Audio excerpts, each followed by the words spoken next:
இந்த பிரச்சனை இன்றைக்கி நடந்த ஒரு பெண் குழந்தைக்கு இப்போ நடந்த பிரச்சனையோடு நிற்கக்கூடாது. 25 லட்ச ரூபா அவள் கொடுத்தாச்சு அந்த குழந்தைக்கு. அவள் வந்து வாழ்க்கையில் எந்த அளவுக்கு பாதிக்கப்பட்டிருக்கா அது யாரையும் சாகிற வரைக்கும் அவளால் மறக்க முடியுமா?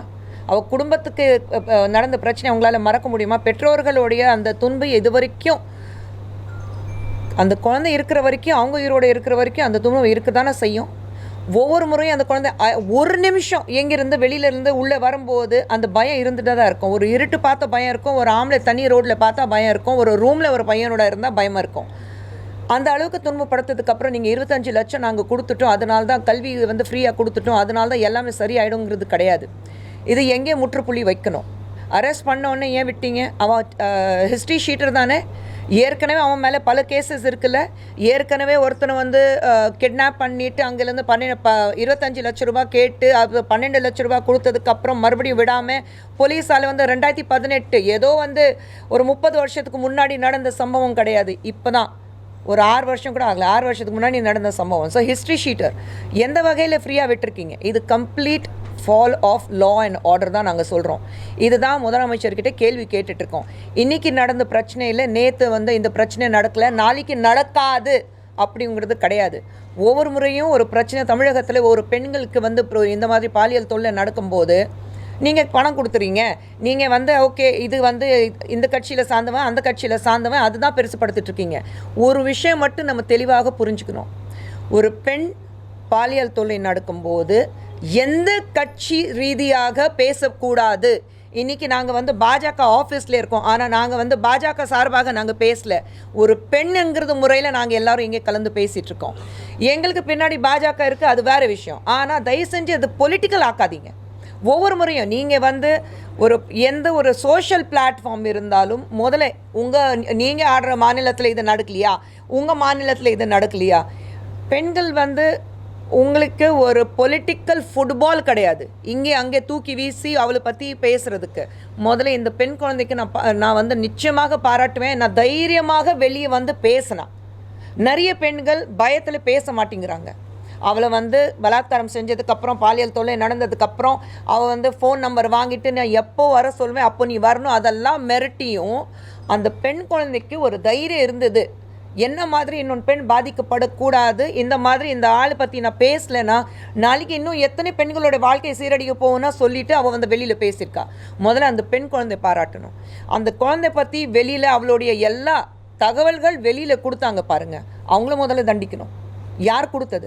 யார் கொடுக்க சொல்ல? அது சட்ட ரீதியாக தவறு தானே. யார் வெளியில் கொடுத்தது? நம்ம நிர்பயா சொல்லும்போது கூட எவ்வளோ நாள் கழித்து தான் அவளோட பேர், ஆனால் இன்னி வரைக்கும் நாங்கள் அந்த பெண் குழந்தையோட பேர் சொல்கிறதுல நிர்பயா மட்டும்தான் கூப்பிட்றோம். அப்படி இருக்கும்போது யார் இந்த குழந்தை பற்றி வந்து பேரெல்லாம் டீட்டெயில்ஸ் எல்லாம் பர்சனல் டீட்டெயில்ஸ் வெளியே கொடுத்தாங்க? ஏன் அதை பற்றி யாரும் பேச மாட்டேங்கிறீங்க? பேர் கொடுத்தாச்சு, அது யாரும் பேசினாங்க. இது பாஜக, அதிமுக, திமுக, வேற ஏதோ கட்சி எல்லாமே கலந்து நீங்கள் சண்டை போட்டுட்ருக்கீங்க. நான் தயவு செஞ்சு இது பொலிட்டிக்கல் பிரச்சனை ஆக்காதீங்க. பெண்களுக்கு எந்த மாநிலம் இருந்தாலும் பெண்களுக்கு ஒரு பிரச்சனை நடக்கும்போது அது ஃபுட்பால் மாதிரி கால்பந்து மாதிரி இங்கே தூக்கி வீசி அங்கே தூக்கி வீசி அவளும் வந்து இன்னும் கேவலப்படுத்த வேண்டாதான் நான் என்னுடைய வேண்டுகோள்.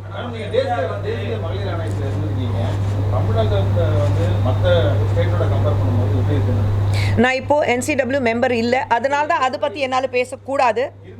இருந்திருக்கேன் அதனால தான், ஆனால் இப்போ இல்லை. ஸோ அதை பற்றி நான் இப்போ பேசவும் கூடாது.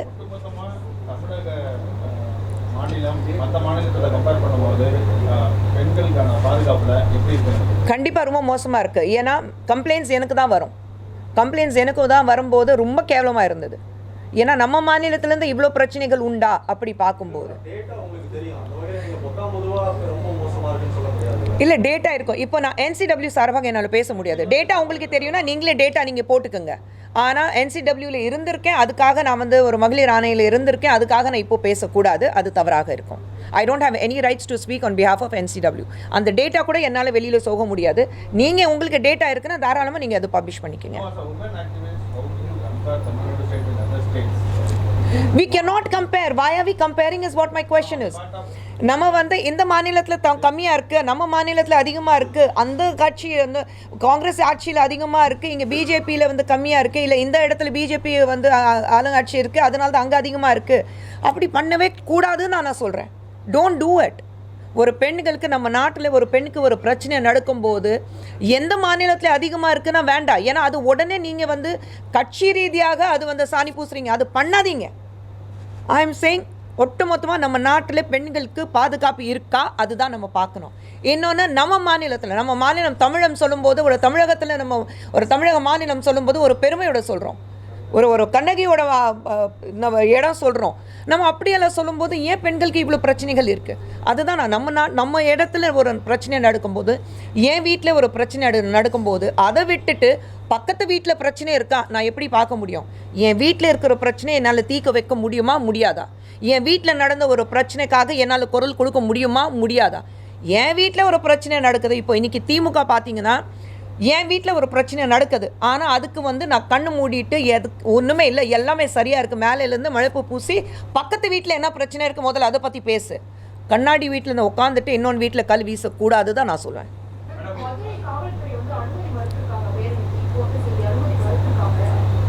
அதை நீங்கள் கேளுங்க, ஏன் அனுமதி மறுத்துறாங்க? இப்போ எல்லாத்துக்கும் நீங்கள் உங்கள் ஆளுங்கட்சியில் இருக்கிறம்போது நீங்கள் வந்து உங்களுக்கு கூட்டணியில் இருக்கிறவங்களுக்கு நீங்கள் வந்து எல்லா பர்மிஷன் கொடுக்குறீங்கல்ல. அப்போ மற்றவங்க வந்து ஒரு போராடணும்னு சொல்லும்போது, ஒரு பேரணி நடத்தணும்னு நான் சொல்லும்போது ஏன் நீங்கள் பர்மிஷன் கொடுக்க மாட்டேங்கிறீங்க? இன்றைக்கி ஏன் சௌமியாவை நீங்கள் அரெஸ்ட் பண்ணியிருக்கீங்க? ஏன்னா உங்களுக்கு சாதகமாக இல்லை. இன்னொன்று வந்து தவறு நடந்திருக்கு. தவறு நடக்கும்போது உங்களால் அதை தட்டி கேட்குறதுக்கு உங்களுக்கு தைரியம் கிடையாது. ஆனால் மற்ற பெண்களுக்கு தைரியம் இருக்கும்போது அதுவும் நீங்கள் தடுக்கிறீங்க. நான் இதே கேட்பேன், இவங்க சொன்ன மாதிரி கனிமொழி எங்கே? ஒவ்வொரு விஷயத்தில் கனிமொழி வந்து முன்னாடி வந்து பேசுகிறாங்கல்ல, எங்கே இருக்காங்க? ஏன் யாருமே வந்து அவங்களுக்கு மகளிர் அணி இங்கே இருக்குல்ல, திமுகவோட மகளிர் அணி ஒன்று இருக்குல்ல, எங்கே இருக்காங்க? நாங்கள் மகளிர் அணி சார்பாக இங்கே உட்காந்து ப்ரெஸ் மீட் கொடுக்குறோம், பேசுகிறோம். நாளைக்கு எங்களை கைது பண்ணாலும் பரவாயில்ல, நாங்கள் வந்து பேரணிக்கு போவோம். சௌமியாவை வந்து என்னை அரெஸ்ட் பண்ணாலும் பரவாயில்ல, நான் பேரணிக்கு போவேன், போராட்டத்துக்கு போவேன். அரெஸ்ட் ஆனாங்க. நான் சொல்கிறேன், ஏன் கொஞ்ச நாளுக்கு முன்னாடி நம்ம மறுபடியும் இந்த மாதிரி பேரணி நடத்தும் போது, போராட்டம் நடக்கும்போது தமிழிசை சௌந்தரராஜன் அரெஸ்ட் பண்ணாங்க 2 முறை. நாங்கள் அதுக்கு பயப்படலை. ஆனால் உங்கள் சார்பாக எந்த பெண் தெருவுக்கு வந்தா, உங்கள் சார்பாக யார் குரல் கொடுத்தா? யாராவது திமுகலேருந்து இது வரைக்கும் ஒரு பெண் மந்திரி இருக்கட்டும், இல்லை ஒரு எம்பி இருக்கட்டும், ஒரு எம்எல்ஏ இருக்கட்டும், யாராவது குரல் கொடுத்தாங்களா? ஏன் எல்லாரும் மௌனமாக இருக்கீங்க நான் கேட்குறேன்.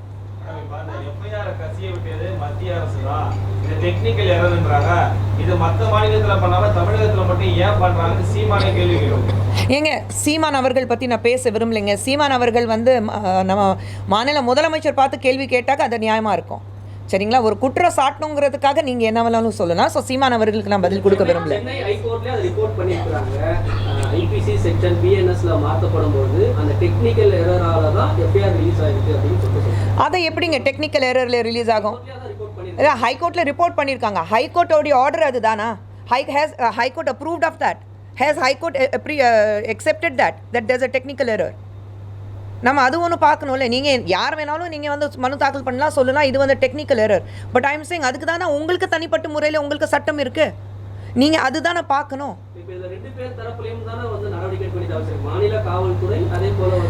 யார் நீங்கள் நடவடிக்கை எடுங்க, அதனால தான் நாங்கள் வந்து நீங்கள் வந்து நடவடிக்கை எடுக்காதீங்கன்னு நாங்கள் யாருமே சொல்லலை.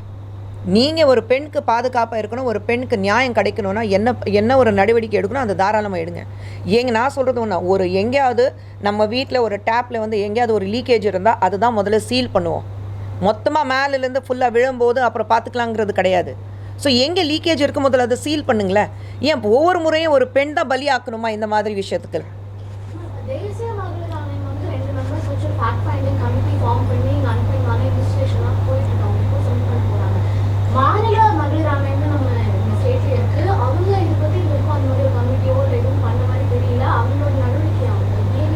ஒன்றுமே பண்ணலையே. ஸ்டேட் உமன் கமிஷன் இருக்குது, எங்கே இருக்காங்க? அவங்க போனாங்களா? கவர்னர் பார்த்தாங்களா? ஒரு ஸ்டேட்மெண்ட் கொடுத்தாங்களா? நாங்கள் இதுக்கு அகேன்ஸ்ட் ஆக்ஷன் எடுக்க போகிறோன்னு சொன்னாங்களா? ஒன்றுமே பண்ணலை. எங்கே இருக்காங்க ஸ்டேட் உமன் கமிஷன்? எங்கே இருக்காங்க? ஏன் அங்கே NCWலேருந்து மம்தா குமாரி வந்தாங்க, பாம்பேலேருந்து பிரவீன் தீக்ஷித் வந்தார். அவங்க 2 பேரும் போகும்போது ஏன் ஸ்டேட் கமிஷன்லேருந்து யாருமே போகல? கூட பதில் கொடுத்தாங்களா? எங்கேயாவது பேசினாங்களா? கமிட்டி பேசினாங்களான்னு சொல்கிறேன், எங்கேயுமே பேசல. அப்போ ஸ்டேட் கமிஷன் ஒரு ரிப்போர்ட் கொடுக்கணும்னா NCW தைரியமாக வந்து நாங்கள் சூமோட்டோ எடுக்கிறோம், இம்மீடியட்டாக ஒரு டீம் கொடுக்குறோன்னா ஏன் ஸ்டேட் கமிஷன்லேருந்து யாருமே போகலை? ஏன்னா you control by the state, you control by the government. அவங்க சொல்கிறதா நம்ம அந்த சட்டம் என்னென்னா, இவங்க என்ன சொல்கிறாங்க, ஆளுங்கட்சி என்ன சொல்லுது, அதுதான் நாங்கள் பண்ணுவோம்னா சொல்லிட்டு உட்காந்துட்டு இருக்காங்க. யார் அந்த சார் அப்படிங்கிறது வந்து ஒரு முக்கியமான விவாதமாக இருக்கு மேடம். பிஜேபி தரப்புலையும் அதை இன்னும் தொடர்ந்து முன்வைக்கிறீங்களா? ஞானசேகருக்கு பின்னணியில் யார் இருப்பாங்கன்னு பிஜேபி தரப்புலையும். ஆமாங்க, அதுதான கேள்வி கேட்டுட்டு இருக்கோம். யார் அந்த சார்? சார் சொல்லி தான் விட்டோம். யார் அந்த சார்? போலீஸ் என்ன சொல்றாங்க, மொபைல் ஏர்பிளேன் மோட்ல இருந்துச்சு, ஆன்ல இல்லை, அவர் மிரட்டுறதுக்காண்டி அந்த தன்னோட கருத்துக்கு இணங்க வைக்கிறதுக்காண்டி அப்படி மிரட்டியிருக்காரு அப்படிங்கிற மாதிரி போலீஸ். எங்கள் போலீஸ் அப்படி பதில் சொல்லலாமா? நான் கேட்குற கேள்வி ஒன்று தான். அவங்க வீட்டில் இப்படி ஒரு பிரச்சனை வந்தால் அவங்க இந்த பதில் கொடுப்பாங்களா? அப்போ மட்டும் நடவடிக்கை வேறு மாதிரி இருக்கும்ல. இல்லைங்க, மனிதர்கள் சொல்லும்போதும் நமக்கு வந்து ஆனால் உணர்வுபூர்வமாக இருக்கிறதுனால தான் நம்ம இங்கே உட்காந்துட்டு பேசிகிட்டு இருக்கோங்க.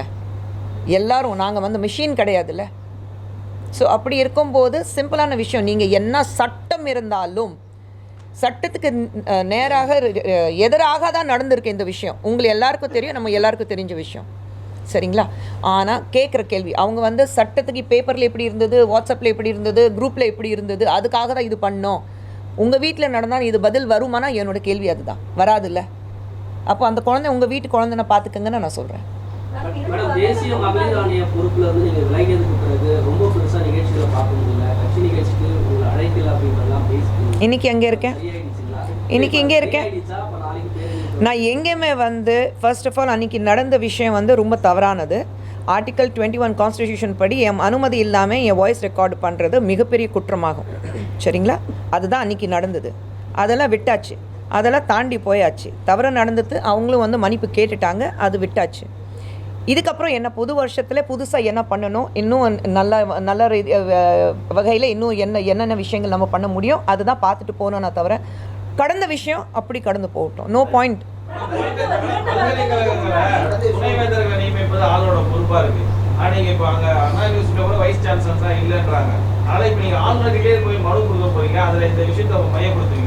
அவங்க தான் பதில் சொல்லுவாங்க.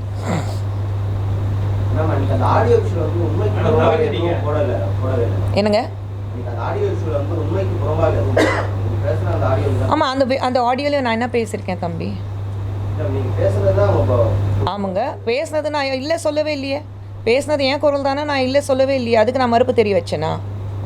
இல்லையே. ஆனால் நான் போடுறதுக்கு வாய்ஸ் ரெக்கார்ட் பண்ணுறதுக்கு அனுமதி கொடுக்கலையே. பிரீச் ஆஃப் ட்ரஸ்ட் அது ஒன்று இருக்குது.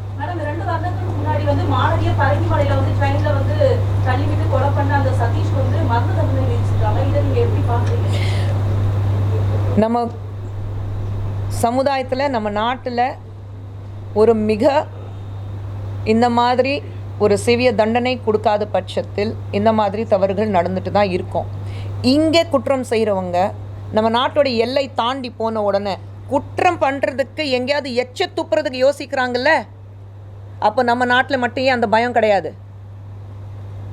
ரோடில் ஒரு ட்ராக்ல போயிட்டு இருக்கும்போது ரோடு ட்ராக் மாறி நீங்கள் வேறு லேனில் போகிறதுக்கு பயப்படுவாங்கல்ல.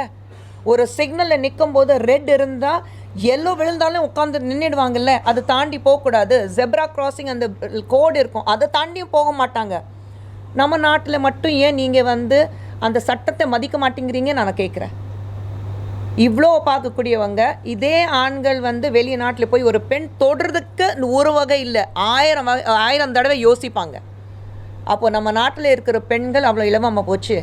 யார் வேணாலும், யார் வீட்டு பெண் இருந்தாலும் நான் தொடுவேன், நான் என்ன வேணாலும் பண்ணுவேன்.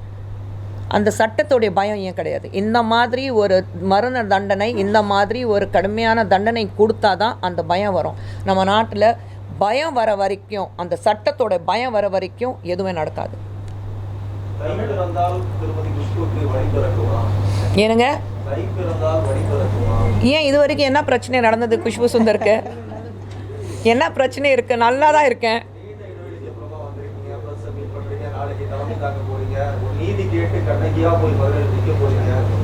நான் என்றைக்குமே கண்ணகி தானே. புது சூழ்நிலையம் சென்னைக்கு வந்து ஒரு 38 வருஷம் ஆச்சு. 38 வருஷமாக கண்ணகியாக தான் வாழ்ந்துட்டுருக்கேன். மனசில் பட்டது பேசுவேன், மனசில் பட்டது செய்வேன். அது ஒன்றும் எந்த மாற்றமும் கிடையாது. குஷ்பு சுந்தர் எப்படி இருந்தாலோ இன்னி வரைக்கும் அப்படி தான் இருக்கா. பெண் குழந்தைகள் படிக்கிறதுக்கு எந்த மாதிரியான தடை வந்தாலும் அதை வந்து இந்த அரசு தகர்த்து எறியும் முதல்வர் சொல்லியிருக்காரு. இது வந்து பெண்களுக்கு பெண் குழந்தைகள் படிப்பதற்கு எந்த தடை வந்தாலும் அதை தகர்த்து எறியும் இந்த அரசு அப்படின்னு சொல்லிட்டு முதலமைச்சர் 44,000 கோடி எடுகேஷன் பாலிசி காசு கொடுத்துருக்காங்க. எங்கே இருக்குன்னா முதல்ல அதுக்கு பதில் கொடுக்க சொல்லுங்கள். 44,000 கோடி, ஒரு கோடி 2 கோடி கிடையாதுங்க, 44,000 கோடி. இதுதான் அண்ணாமலை அவர்களும் கேட்டிருக்காரு. எங்கே இருக்குங்க அந்த எடுகேஷன் பாலிசியில் தானே அந்த காசு கொடுக்கணும் எஜுகேஷனுக்கு. நாங்கள் வந்து 10,000 கவர்மெண்ட் ஸ்கூலில் வந்து புது பில்டிங்ஸ் கட்ட போகிறோன்னு சொன்னாங்க. எங்கே இருக்குது? ஒரு செங்கல் கூட எடுத்து வைக்கல. கேட்டோடனே உடனே நம்ம டெப்யூட்டி சிஎம் நீங்கள் மதுரையில் வந்து எய்ம்ஸ் திறக்கிறீங்கன்னு துவக்க போகிறீங்கன்னு சொன்னீங்க, அதுக்கு செங்கல் வச்சிங்களான்னு கேட்பாரு. அதுவும் தெரியும் எனக்கு. அதுக்கு இதுக்கு சம்மந்தமே இல்லை. அது சென்ட்ரல் கவர்மெண்ட். நீங்கள் இங்கே வந்து இந்த மாதிரி வாக்குறுதி கொடுத்தீங்க எலெக்ஷன் டைமில். இது 4 வருஷத்தில் 44,000 கோடி. அப்போ கணக்கு பண்ணிங்கன்னா ஒரு வருஷத்துக்கு எத்தனை ஆச்சு உங்களுக்கு? 4,200 கோடி. எங்கே இருக்குது? அதுக்கு பதில் கொடுக்க சொல்லுங்கள் முதலமைச்சர் அவர்கள். என்னங்க இந்த மாதிரியான வாக்குறுதிகளை நிறைவேற்றாதது, இந்த பெண்களுக்கு எதிரான இந்த மாதிரி இல்லை, வாக்குறுதி பொறுத்த வரைக்கும் எல்லாருக்கும் தெரியும். திமுக பொறுத்த வரைக்கும் அவங்க ஆட்சிக்கு வர்றதுக்கு முன்னாடி என்னென்ன வாக்குறுதி கொடுத்தாங்க, இது வரைக்கும் ஒரு வாக்குறுதி கூட நிறைவேற்றலை. சரிங்களா? ஸோ பேசிகிட்டே போயிட்டே இருக்காங்க. பேசிகிட்டே இருங்க. நீங்கள் வந்து ஒவ்வொரு முறையும் நீங்கள் வந்து நாங்கள் இது பண்ணுவோம் அது பண்ணுவோன்னா ஒரு பொய்யான வாக்குறுதி மக்களுக்கு கொடுத்துட்டு மக்கள் ஏமாற்றிட்டு மக்களுக்கு காசு கொடுத்துட்டு நீங்கள் எலெக்ஷன் ஜெயிச்சுட்டு தான் இருக்கீங்க. எல்லாத்துக்கும் ஒரு காலம் வருது இல்லை? ஏதோ ஒரு பிரச்சனை வரும்போது பேசலாம். அப்புறம் கண்டிப்பாக தேமா கமிட்டி ரிப்போர்ட் கூட அப்படிதான் தமிழ்நாட்டிலையும் அந்த மாதிரி பிரச்சனை இருக்குன்னு நிறைய நடிகர்கள் சொல்ல ஆரம்பிச்சாங்க. அதுக்கப்புறம் எல்லாமே ப்ரெஸ்ஸில் சொல்லணும்னு அவசியமே இல்லை. ஏன் அது வந்து நடிகர் சங்கத்தில் நடந்துட்டு தான் இருக்குது. நாங்கள் கேசஸ் வாங்கிட்டு தான் இருக்கோம். நாங்கள் சால்வ் பண்ணிட்டு தான் இருக்கோம். உங்களுக்கு எல்லாருக்கும் என்ன இருக்குது தெரியுங்களா? அந்த சோஷியல் மீடியா பிளாட்ஃபார்ம்னால அந்த கேமராஸ் இருக்கிறதுனால உங்களுக்கு ஒரு பிரேக்கிங் நியூஸ் வேணும். அது வந்து ஒவ்வொரு முறையும் கொடுக்க முடியாது. பீஸ்ஃபுல்லான நியூஸாக இது? ஆளாளுக்கு யூடியூபர்ஸ் வந்து உட்காந்துட்டு யாரை பற்றி ஏதோ புருஷன் பொண்டாட்டிக்கு நடுவில் படுத்துட்டு புருஷன் பொண்டாட்டிக்குள்ளே பிரச்சனை என்ன இருக்குது அது பார்த்துட்டு பேசக்கூடிய நிலைமை இன்றைக்கி தமிழகத்தில் இருக்குது. ஹைதராபாத்தில் யாராவது, தெலுங்கானாவில் யாராவது வந்து யூடியூபர்ஸ் உட்காந்துட்டு பேச முடியுமா? அந்த தைரியம் வருதா இப்போ யாருக்கும்? கேரளாவில் பேச முடியுமா? கர்நாடகாவில் பேசுகிறாங்களா? தமிழகத்தில் மட்டும் ஏன் அந்த சட்டம் கிடையாது அவங்கள வந்து தடுக்கிறதுக்கு? யார் பண்ணுறாங்க? கவர்மெண்ட் ஏதாவது ஆக்ஷன் எடுக்கிறாங்களா? இல்லை. நாங்கள் பேசி தான் யூடியூபர்ஸ் மன்னிப்பு கேட்க வைக்கிறோம். அந்த யூடியூபர்ஸ் கிட்டே வந்து அந்த வீடியோ ஏன் இவ்வளோ அசிங்கமாக பேசுகிறீங்கன்னு மன்னிப்பு கேட்க வைக்கிறோம். ஏன் கவர்மெண்ட்டால் எதுவும் பண்ண முடியல? அங்கேயும் பெண்கள் பற்றி தானே நீங்கள் எழுவாக பேசுகிறீங்க. அப்போ பதில் வராது பார்த்தீங்களா உங்ககிட்ட?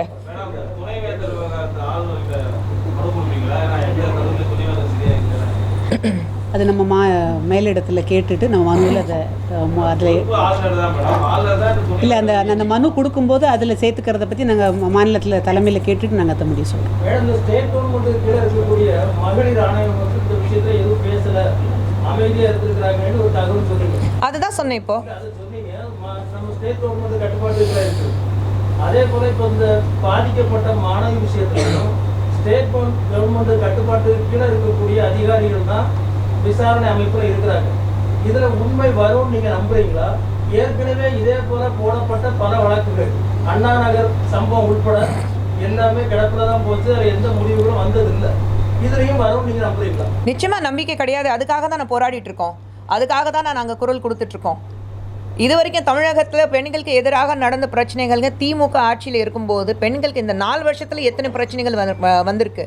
ஏதாவது தீர்ப்பு நமக்கு கிடச்சிருக்கா? இன்றைக்கி பேசுவோம், நாளைக்கு வந்து அது அப்படியே மறந்துடுவோம். ஏன்னா அதுக்கப்புறம் வேறு விஷயமா இவங்க திசை தீர்ப்புறதுக்காக வேறு விஷயமா பேச ஆரம்பிச்சிருவாங்க. அவ்வளோதான் நடக்குது. இதில் ஒரு விஷயம், உண்மையை பேசின காவல்துறை அதிகாரியை சஸ்பெண்ட் பண்ணுறது தான் இந்த ஆட்சி. அதையும் சேர்த்துக்கோ. ஆமாம், உண்மையை பேசினார்ல, இது சட்ட ஒழுங்கு சரியில்லைன்னு பேசின காவல்துறை அதிகாரியை நீங்கள் என்ன பண்ணீங்க? சஸ்பெண்ட் பண்ணியிருக்கீங்க. அப்போ எப்படி பேசுவாங்க தைரியமாக? எங்கே நியாயம் கிடைக்கும்? காவல்துறை அதிகாரிக்கே பாதுகாப்பு இல்லை, அவருடைய வேலைக்கே வந்து உத்தரவாதம் இல்லை. அப்புறம் எப்படி நீங்கள் நியாயத்தை எதிர்பார்க்குறீங்க தமிழ்நாட்டில்? ஏன் இவ்வளோ வந்து நானே போனேன்னு கள்ளக்குறிச்சி பக்கத்தில் வந்து ஒரு எத்தனை பேர் வந்து அந்த கள்ளச்சாராயம் குடிச்சிட்டு இறந்தாங்க. அதுக்கப்புறம் என்னாச்சு? ஏதாவது வந்ததா? தகவல் வந்ததா? அங்கே யார் கள்ளச்சாராயம் காய்ச்சினாங்க அவங்க வந்து திமுகவுக்கு சார்ந்தவங்க தான். அவங்க ஏதாவது அவங்க தகவல் கிடச்சதா? என்ன ஆனாங்க? அதை பற்றி யாராவது பேசுகிறோமா? அவங்களுக்கு அந்த கிராமத்தில் இருக்கிறவங்களுக்கு நியாயம் கிடைச்சதா? இல்லை.